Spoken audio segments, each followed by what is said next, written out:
That'd help. Now my microphone's live. Okay, thanks for dropping in today. We're going to have little Q&A intermissions during this, so if anyone's got any questions as we're going along, please type them in and I'll go back over them. Also, I need you to say hi in the chat so that way I recognise who's here and who's not. So hopefully you guys are updating that. Okay, bro. Okay, so the aim of today's session is to look at continuity editing. So this is going to help with some of the stuff we've previously been going over. If you guys not recently been editing something, this would be something you can get teeth into, and all the assets and all the footage that I'm using here today is going to be available for you on Canvas.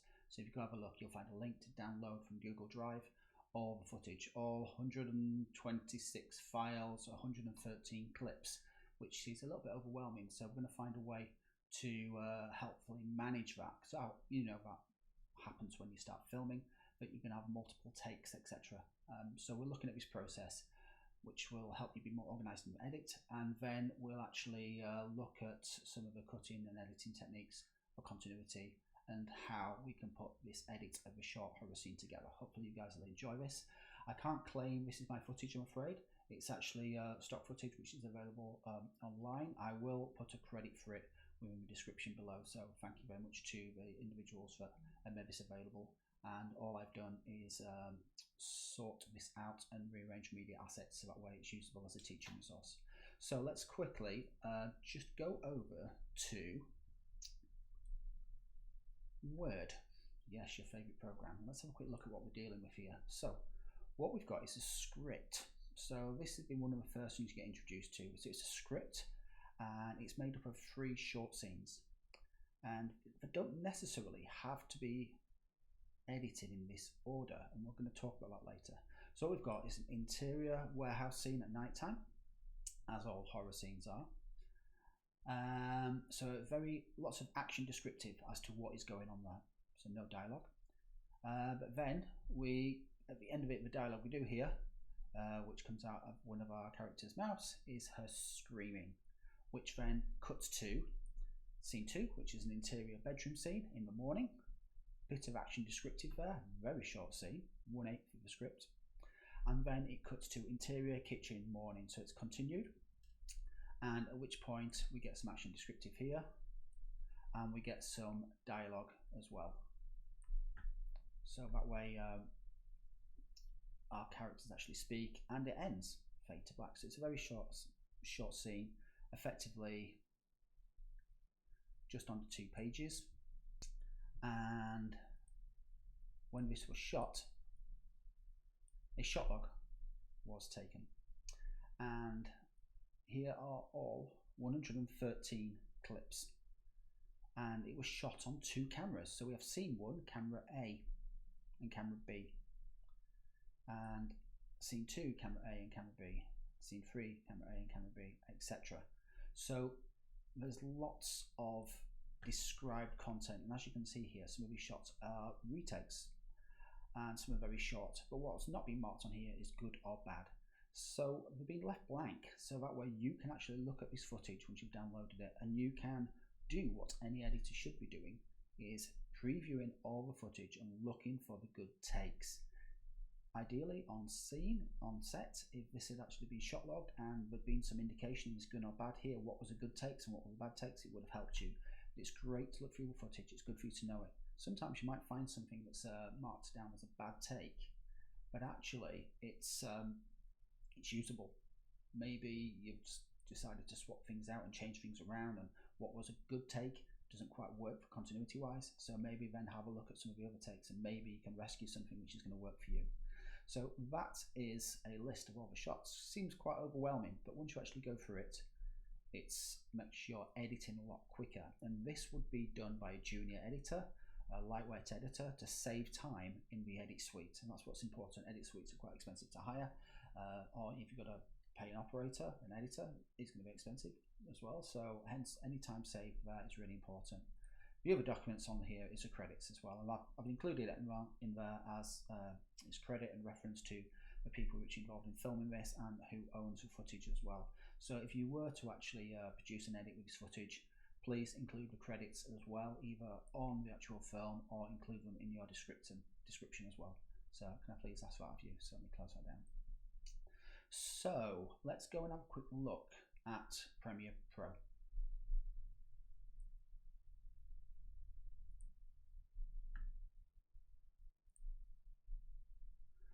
Okay, so what I've got here is if I'd imported all my footage, and it says all footage here, let me just maximize this window, we're going to see that there is a lot of takes and content.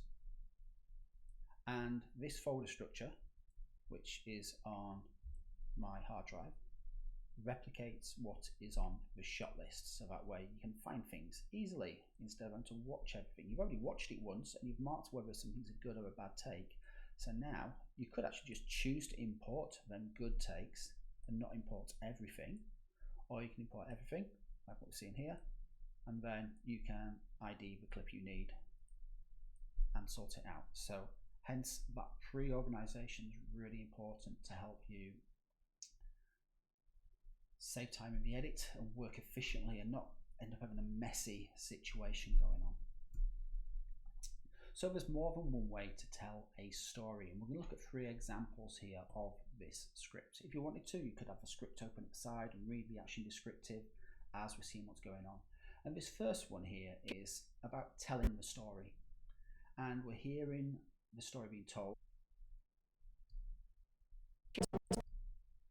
Was in this warehouse. Yes, I do. Okay, so let's watch this first version of it.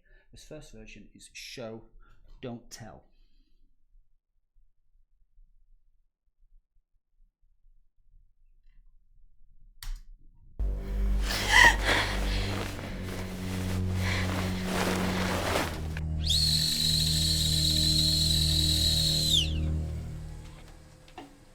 Hey. Hey. I just had the weirdest dream ever. I was in this warehouse and there was this maniac in a yellow suit and he was chasing me, and it's like no matter what I could do, I just couldn't get away. He was chasing me like just all through the warehouse, and we went up these stairs and he got on top of me and was about to swing his axe and do me in, and then all of a sudden it was like I woke up. You need this more than I do. Okay, so we're hearing the story, but we're not seeing the interesting bit. Yeah, it's a bit Jack and Ori really. So the alternate version is to intercut with her telling the story. So let's have a look at that version.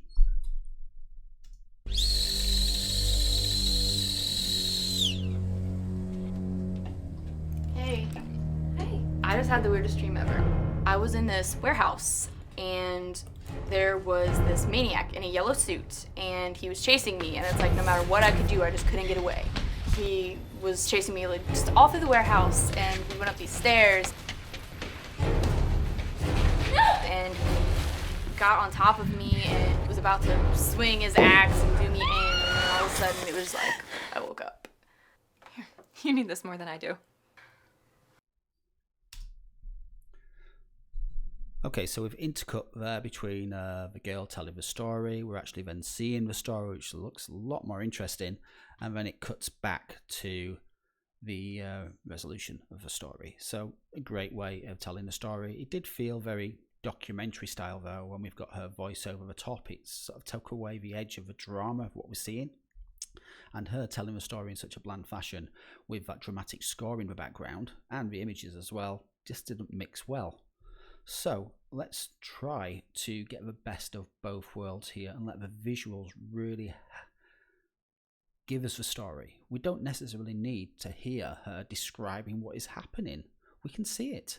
So all maybe we do need is something to introduce it and then something maybe to wrap it at the end. And so we're trying to get the best of both worlds here. So really this is about visually leading and it's about narrative storytelling. So let's have a look at this version.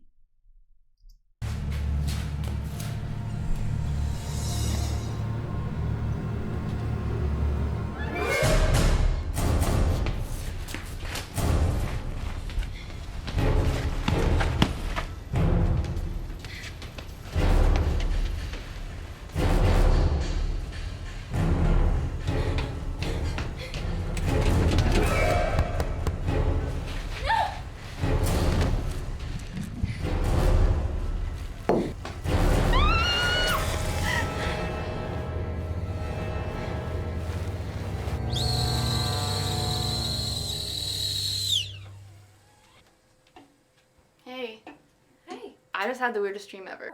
Yeah, it seems so real. Here, you need this more than I do.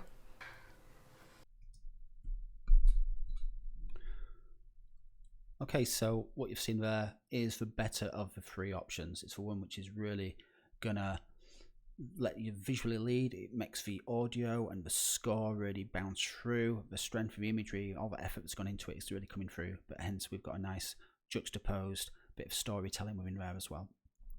The other option you've got here is the order of the narrative as well. We can flip this around quite nicely. We could start with her telling us what happened, then we're going back to actually see it, and then we come into her ending her story, which is what we've seen. So it allows us to make it more interesting on the narrative sense as well, so that's really key. So what we want to do is practice some editing skills here, and being a continuity edit, it's about getting your shots to continually link and tell a story. Obviously there's going to be jump cuts in here as well. We don't need to see every single footstep, every single chase, every single instance of her living this event. We do need to speed through it. So what I've got here is a fresh edit and a timeline, and hopefully you would have gone through your footage and you would have sorted the clips prior to coming into editing here, and you would have known which clips you want to find and want to use, because that's what I've done here when I prepared this earlier. So let me just go to my sorted footage, and I've made the point of actually labeling some of my shots which I've brought in as well, so it allows me to find them nice and easily. I could just refer to the clip number, which would be on my shot log, which I'd have on my desk in front of me as well, but I've saved myself some time. So my first shot, number one, gets very procedural here at this point. So let's have a quick look, double click, open up, and I've already identified an in and out point. Yeah, I&O on a keyboard to trim what I want, and I've made a decision. Let me just play this. Here we go, but we're starting with the Mad Axeman coming into shot. So he's been revealed. We've got a tracking shot here, and then there's a nice moment there where the light just flares and bounces into the screen, which I think would be a really good cut point. So I can drag this to a timeline, or as you guys know, and hit the period key, full stop key, and it'll drop it in, and there we go. Okay, so shot two. At the moment, there's not much continuity here. I do have my character exiting frame here, which isn't it's not a necessity, but that little peak of white there will work quite nicely for my cut. Just going to trim that back a little bit. So girl hiding, as I've named it, and I might have put that note on my shot log as well. And I'm going to look for the point here. And we do have some sound if you listen up. Action. So we've got sound of director on set calling these shots. Okay, so we get a shot here, Axeman coming in. Girl pops up from hiding place. She looks. Right, okay, so I'm thinking that would be a good point to end that shot. And here's a good point to end my shot. I can drag, drop at the end, or I can use period key, full stop key to drop it wherever my timeline indicator is. There. So we now have, let's have a quick look in the preview monitor. There's obviously audio here which needs to be fixed, especially when we can hear director's cues coming over the top. So what we might need to try and do there is rescue some of them footsteps of our Axeman, but cut out the audio there. So that's a little one of the first challenges with sound. Okay, so she looks. I then want the Axeman looking back. In fact, what I could do, I could cut to the shot where her head has popped out, which is there. She looks scared. That's the reason for the close-up. We want to see the reaction. We want to see the intensity of the emotion that she's experiencing. She is acting after all. And she runs off. There's my out point. Full stop key, drop it on. So let's have a quick look. Look.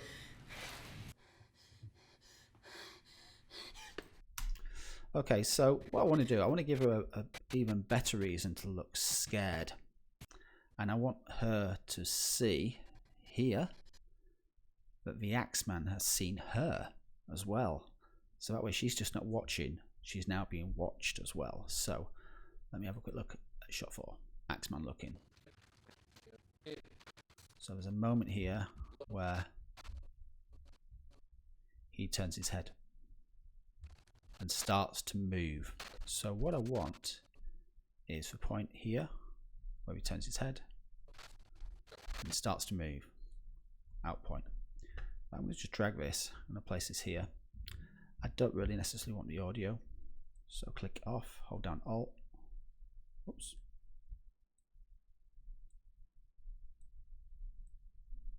Delete the audio. So we have this moment here where that's when she realizes she's being chased, which is when our Axeman starts to move towards her. So at this point, I do need to look. I need to move these two clips so that way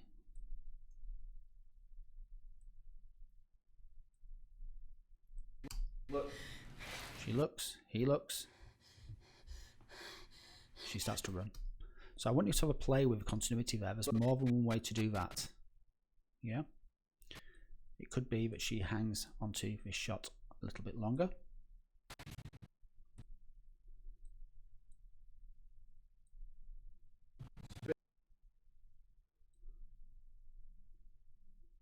We see him look. I'd do a cut. Can move that. Could see her respond. We're a bit late there, I think, so we need to shorten that now to just as her eyes start to pop.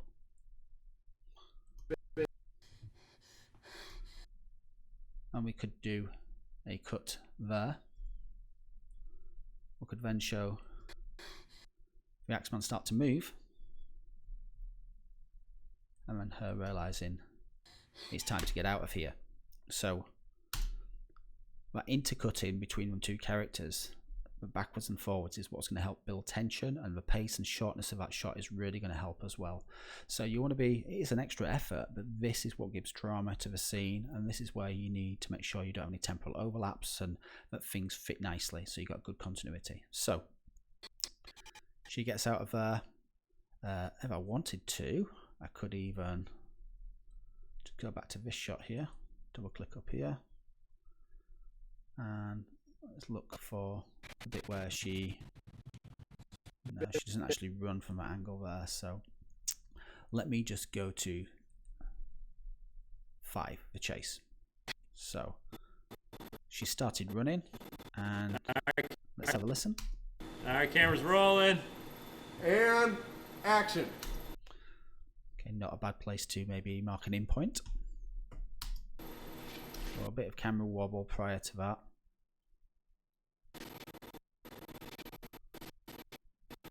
Okay, in.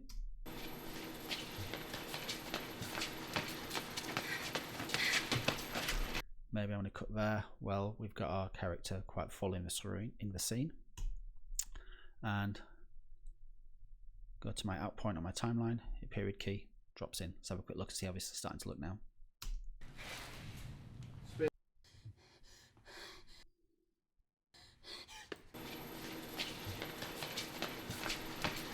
I could definitely tighten up her reaction, his look, and her starting to run there.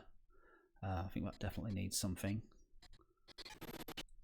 And yes, I do realise she has that I'm a victim run going on.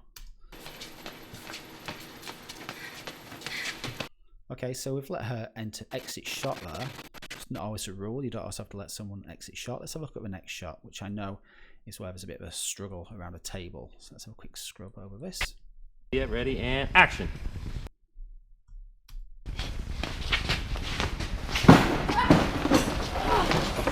So effectively we've got continuity because she's travelling from left to right in the scene. I know she's coming towards camera, but she's biased towards one particular direction.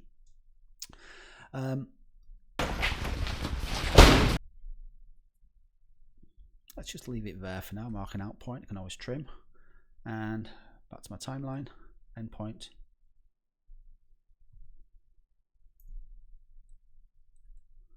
Just clear the in and out point.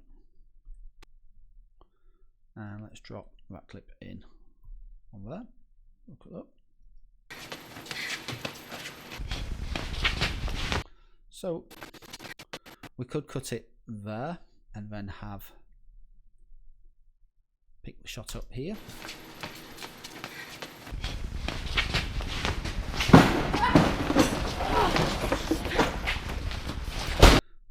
Okay, so quite a few options there for how close you want her to get to the camera before we get to this stage. It might be that you look for scale and go, well, our character's so big in the frame there, so maybe we're going to pick up from here. Continuity of where her head is looking works well as it is. Yeah, her head does look a little bit more blow waved there. Okay, next shot after that would be chase on the stairs. So let's have a look and see where this picks up. Alright, roll. Action. My fingers are hovering over the I and O keys at this stage. I.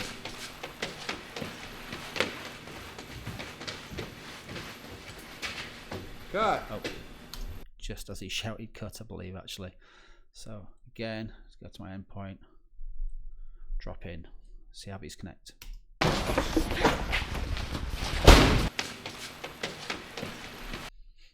Feels a bit long-winded with, she does, looks like she hits the bottom step there. What we don't want to do is maybe have her halfway up the steps. Could try it, see how it looks.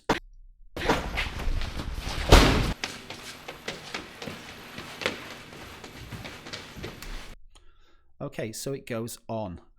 We have a next scene, which is in a corridor, which she runs down and she runs towards a door which is locked. The Axeman follows her into that corridor. There's a struggle and it ends. Well, you've seen the end.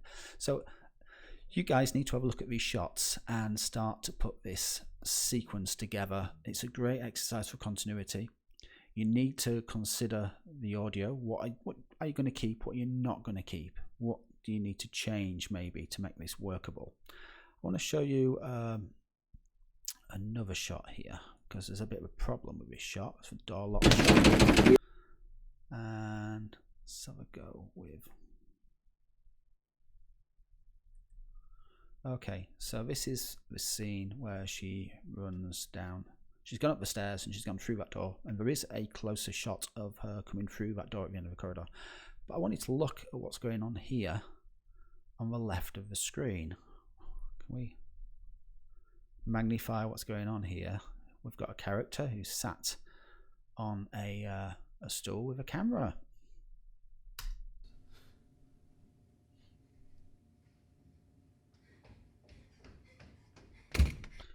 Once we get to this stage, we can't see him because she's blocking him, so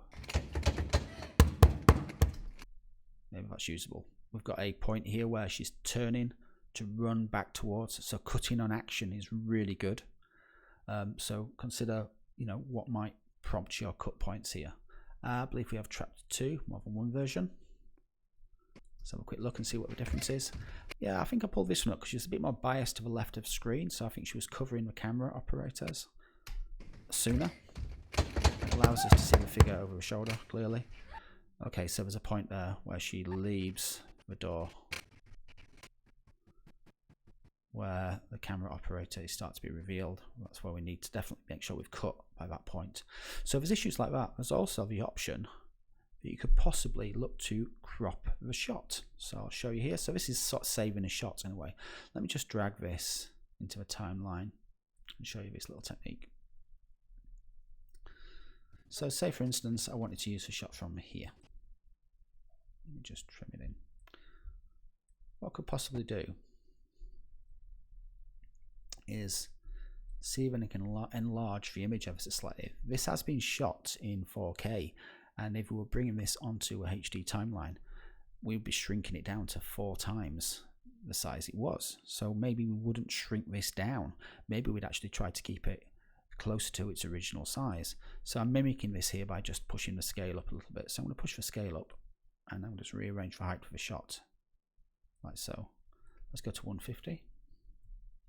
And now all of a sudden we've not got anything which is very distinguishable. It's a camera operator in the frame, and we've got her sat nicely on that third. We've got our character coming in.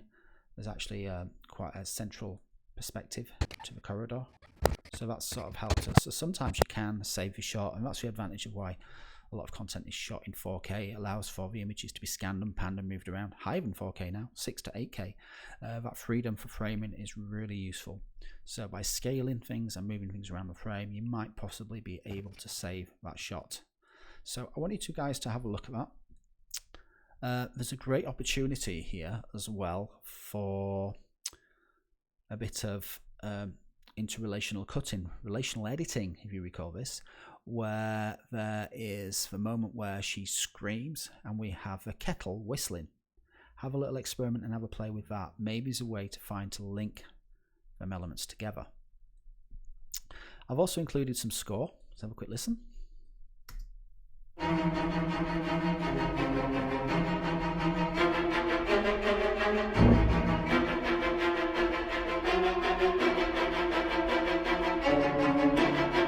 Okay, and as you can see from the WAV file, the score builds to be more dramatic. If we need it to hold its level, this earlier area of a WAV, you might find a way to loop it. There might be, wherever we have crescendos here, might be a moment where there is something that happens in the film which signifies a key beat. It might be realizing she's trapped, or realizing the door's locked, or realizing there's a close-up, maybe there's a close-up of the axe. Things like that are really key. And let's listen to the end.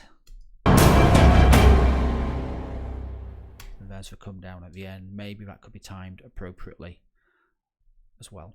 So try to bring this all together.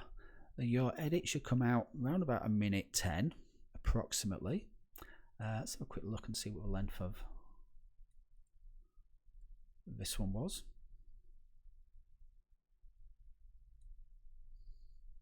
50 seconds. So let's look at under a minute, and you have quite a bit of score there. You might find that maybe there's an opportunity to add some foley in there.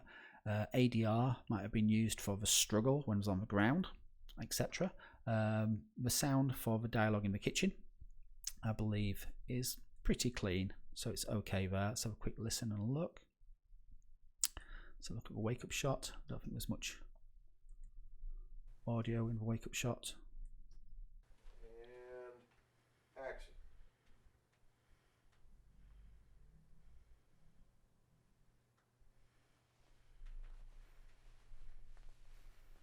No, there's nothing in there.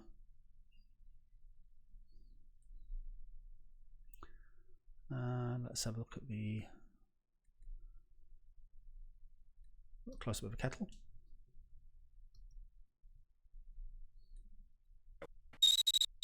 And there's our whistling sound. So I have a little experiment with trying to sync that up and get it to relate to maybe the scream, which right on floor. I think it ends with a scream here.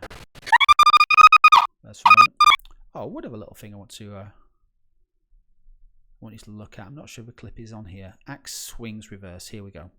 So a bit of a technique when you're doing a fast movement, choreographed movement, and especially when you've got a dangerous object, is they could reverse the shot. So the technique here is the axe starts on the girl, so which is where the shot would end, but then our character lifts the axe up to go to there.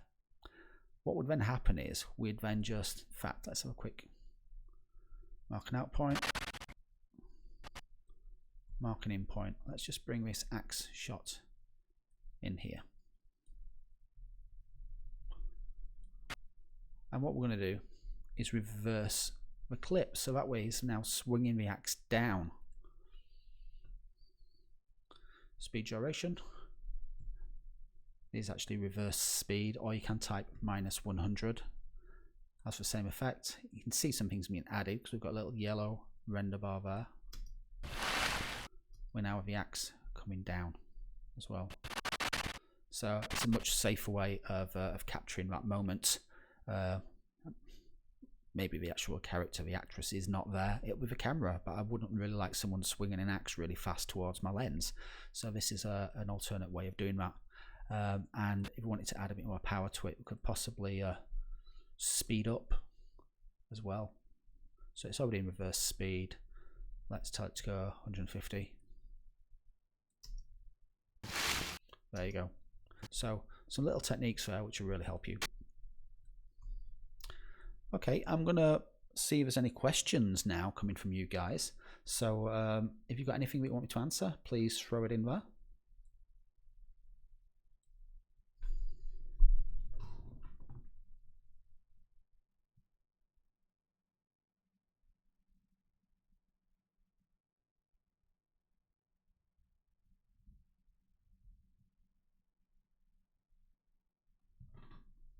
Okay, so this is pretty straightforward for you guys.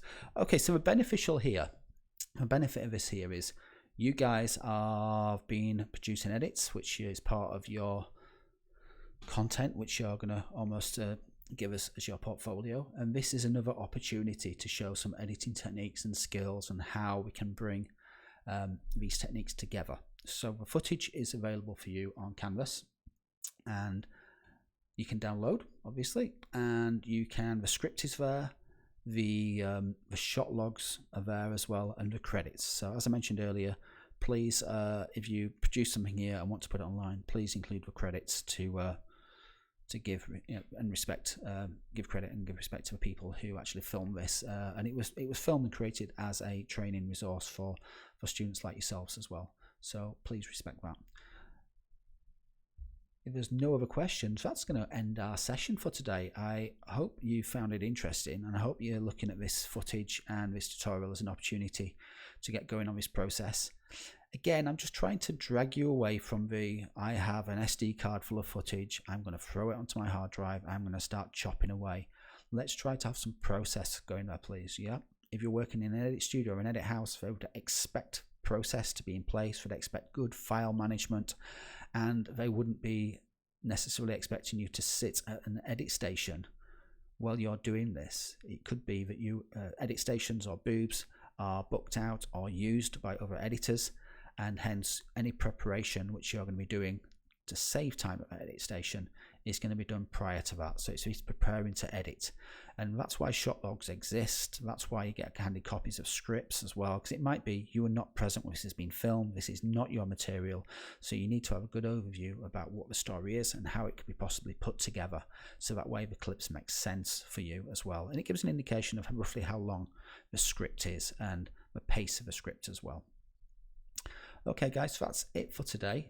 Really hope you enjoyed the session, and I'll be on email at any point if any of you need to ask me any questions or have any trouble accessing the clips. If you go and have a look on Canvas, you will find a link there to download the assets. They're being stored on Google Drive. Okay guys, that's it for me today, and I'll see you and speak to you later. Goodbye.